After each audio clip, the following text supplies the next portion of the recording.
Hello, everyone. Welcome to week 4. This is the overview announcement video for Anthropology 2202, Introduction to Cultural Anthropology. So starting off with a recap of last week's challenge number 2. From what I can tell so far, it looks like everyone who completed the challenge last week had an interesting time challenging themselves to think outside the box that many of us normally would take for granted, given, or even consider normal, like our common household appliances, for example. If you were able to work your way out to the more outsider's position when observing that which is familiar to us, good job. That was the main point of this challenge. And it looks like that was an experience that was shared by most of you. Interestingly, I saw that a lot of you had made observations that reminded you of perspectives that were shared about Western or American culture in our first week, especially in terms of our desire to express our individuality and pursue things in life that are important to us as individuals. I also enjoyed the humor that some of you tried to integrate in your writings about your observations. I know it can be tempting to just explain things you already know about but using comedy itself actually seemed to work well for a lot of you to achieve that sort of outsider skepticism and intrigue. This week, our overview is really going to cover a number of assignments. We have our usual videos. We have 2 chapters to read. And we also have a quiz like the previous 2 weeks on our readings from our book, The Art of Being Human. We also have a reflective note, like we have had in all of the weeks of this course. And we have challenge number 3 beginning this week, otherwise known as the 28-day challenge. So you'll be watching a lot of videos this week. First, you have this weekly announcement video. Then you will be watching the usual lesson video from Dr. Wesh and some challenge videos. This week's challenge video is really about getting you inspired and getting you to think about your own condition as a human with great potential for harnessing new skills and breaking old habits with new ones. To further the sense of inspiration and insight, you will also be watching a handful of videos from the Human Potential playlist that Dr. Wesh has curated for the course. All of this should help you get prepared for the challenge worksheet that you have to complete for the first main portion of the challenge grade. But we'll talk a little bit more about that here in a little bit. First, before getting into it, I wanted to discuss with you some of the perspectives that were shared in this week's lesson video and chapter readings on human evolution and our modern predicaments. This week, we will be reminded that human beings are biocultural beings. Our biological capabilities often express themselves in behavior, just as with any living organism. Yet for humans, our behaviors have expanded and changed in such a prolific and diverse way that it has resulted in all of human prehistory, and our current cultures today. Our video this week talks about 3 key biological adaptations: our vocalization faculty, our sweat ducts, and our endurance cardio that we use for running. These have made humans uniquely equipped to have proliferated in such a diverse and encompassing fashion. Not only do these biological adaptations have physical characteristics, they also have behavioral potentials to them. And this opened doors for our survival in different environments for our species' ancestral lineage, and ultimately still does for us today. We still carry on these potentials, and now with them, a whole multicultural world of behaviors and societal activity. So think about that this week as we prepare to try new things.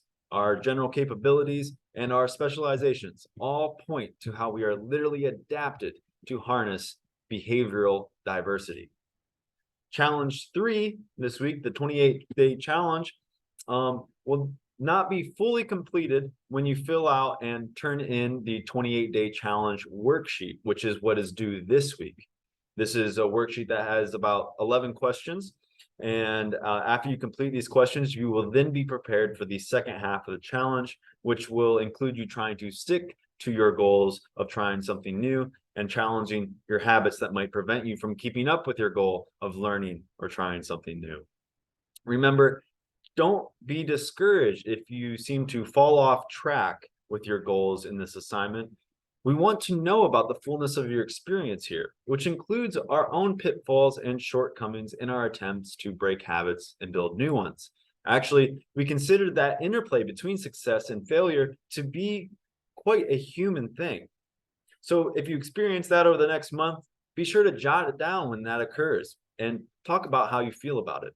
Keep in mind that this will be important for your final submission on March 3rd, and in general will help us gain more experience practicing reflexivity, a core perspective for us anthropologists. Also, don't forget that although the challenge will remain ongoing over the month of February, you still need to do a debrief and peer discussion this week. Okay, so that's all I have to say about this week's assignments and lesson materials. I wanted to leave us with some field notes that I have from Guam. This past week, I had two different personal experiences and conversations with Chamorro who live on Guam that reminded me of the importance of breaking out of your own comfort zone as a researcher to try something new, as well as the simple but significant lessons one can gain by just being human. I visited a site that is of great interest to my understanding of the field of historic preservation on Guam. It's called Sagan Katura Chamorro.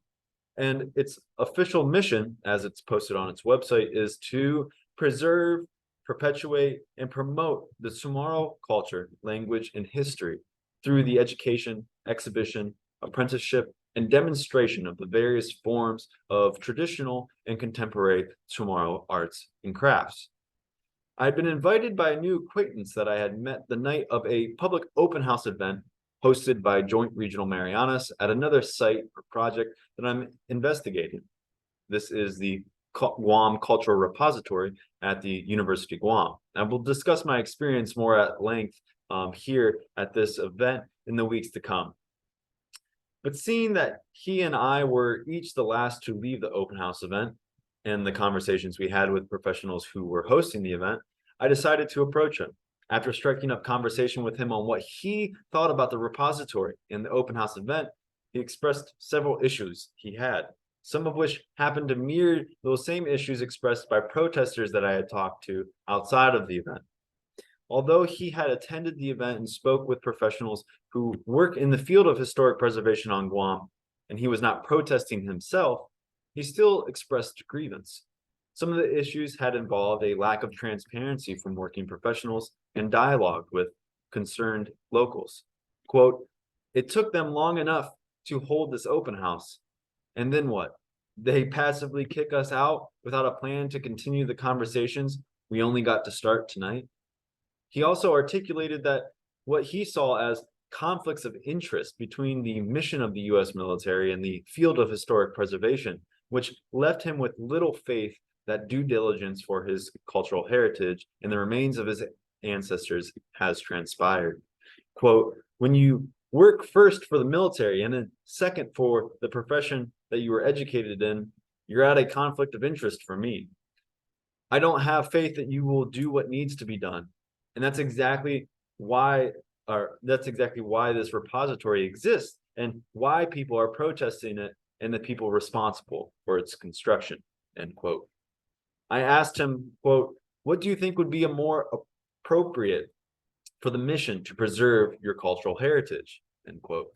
And that's when he invited me to Sagan Katuran Chamorro to learn slingstone throwing, the traditional hunting practice of Chamorro. When I arrived at Sagan Katura Chamorro, it was not my first time being there. I'd previously been there to see the gift shop and purchase some locally made and traditional arts and crafts. And I had visited another building, of which there are about 5 or 6 in total here at this complex, that was temporarily being used as a distribution station of locally grown vegetable products that were grown by a government-funded agricultural initiative on Guam called Guahan Sustainable Culture. It was about an hour and a half before sunset, and when I approached the netted throwing cages, my new acquaintance realized who I was and appeared to have been surprised that I actually showed up. "Hey, you actually made it," he said, and I could tell that he was excited that I did. With the remaining sunlight, he demonstrated and taught me a basic way to start throwing the slingstone. At first, he likened it to throwing a baseball, but with the added twirling of the wrist to get the momentum behind the sling before releasing the projectile. After a few tries without a projectile, I gained the confidence to start hurling golf balls towards a target about 50 yards away from me, rather not 50 yards, 50 feet away from me inside the netted cage. I found myself increasingly eager to pick up the next projectile after hurling the previous, and I actually hit the target after many tries. Only mildly impressed, I received the comment from one of the three onlookers that, quote, maybe someday you'll be as good as him, gesturing to a young teen who had just began showing me what his trick shots looked like. He was really good. I realized pretty immediately that I was really fortunate to have been offered this opportunity, although I was told that anyone is welcome to come and learn the sling stone.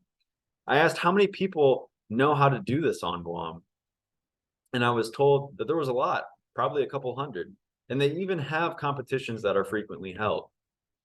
I also asked how it feels for them to be able to sling stone. I was told by the man who invited me that, quote, it feels like I'm getting to connect with my ancestors. You know, when I sling stone, I don't stand upright like I am throwing a baseball.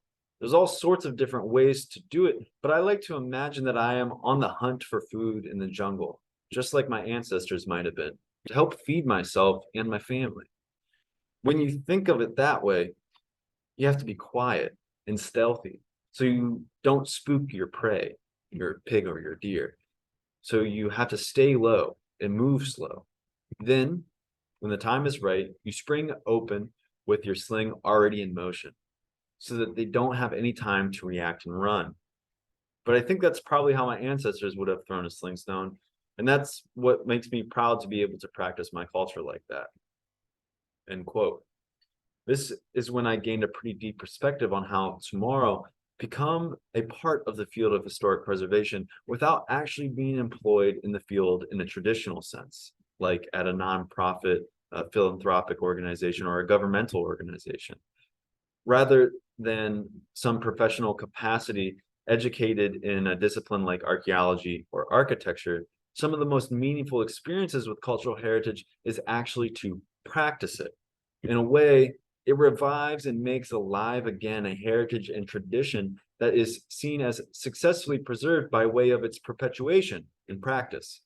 This sort of living heritage is something I was opening up to by way of trying something new. And more and more than gaining a new skill, I gained a new perspective on the living connection between tomorrow culture and people. It was a very different experience and result than the one that I had that evening at the cultural repository at the university. A few days later, I attended a 70th birthday party for the sister of a close tomorrow friend of mine. It was a pretty common birthday party in terms of birthday parties that I had been to in my life. Notably different was the red rice that only KFCs on Guam make, as it's a quintessential party food here. I spoke with the son of my friend that night for a couple of hours, getting to know them better and also talking to them about how they think about different projects I'm interested in the field of historic preservation and how those projects relate to tomorrow people. In terms of the projects themselves, he had given several positive reviews, and sometimes he suggested potential ways to improve them. But he also said something like this, quote, you know, these projects are nice and all, but I also just wonder about the daily lives of tomorrow. Having a museum exhibit and repository and old buildings preserve our history is nice, but it's not the only way to preserve our heritage. You know, staying until the end of a birthday party and cleaning up with the family. Holding chairs is also for the culture, end quote. Besides the notion that he may have been trying to get me to stay until it was time to clean up, I began to really think about what he said as I folded dozens of chairs. In a way, he helped me identify how just by helping out our fellow humans or relatives who we all share our reality with, it preserves what we consider most culturally meaningful to us. And in this case, besides food, it's the value of family. This reiterated what my recent acquaintance had shared with me about how practicing and living one's heritage was just as important for many tomorrow, if not more important, than project plans that preserve material heritage, historically significant places, or rewrite historical narratives. By way of trying something new, and simply by being a human, there to help my fellow human, as we have evolved socially to do, I was able to further expand my understanding on the position that the field of historic preservation and its projects have on the lives of tomorrow. That's all I have to share with you today. I hope you enjoyed the notes this week, as well as the overview of our assignments. And I look forward to hearing about some of the things that you all will be setting in motion this week as we begin challenge number 3. Okay, that's all I have again, and good luck. Enjoy.